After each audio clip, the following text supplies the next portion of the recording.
নমস্কার বন্ধুরা, আপনি কি জানেন ইউক্রেন রাশিয়া যুদ্ধে রাশিয়া প্রায় 12 লক্ষেরও বেশি সেনা হারিয়েছে? কিন্তু কেন মিডিয়া কিছু বলে না?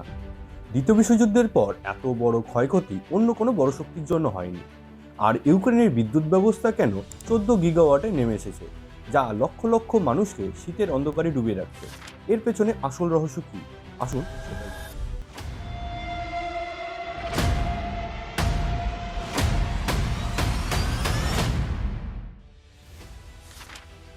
2022 থেকে 2026-এর ফেব্রুয়ারি পর্যন্ত রাশিয়ান বাহিনী 12,41,530 জন সেনা হারিয়েছে।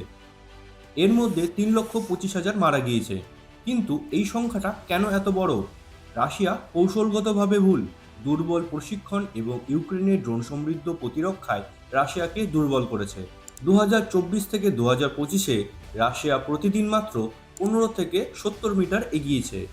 2025-এ তারা ইউক্রেনের মাত্র 0.8% ভূমি দখল করেছে, মোট নিয়ন্ত্রণ 19.26%। কিন্তু এই ছোট্ট সাফল্যের জন্য এত বড় মূল্য? তাহলে মিডিয়া কেন চুপ আছে?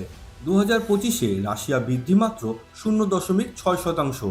তাতে উৎপাদন কমেছে, শ্রমিকের অভাবে মুদ্রাস্ফীতি দেখা গিয়েছে, ফলে যুদ্ধের খরচের বাজেটের অর্ধেক খেয়ে ফেলেছে।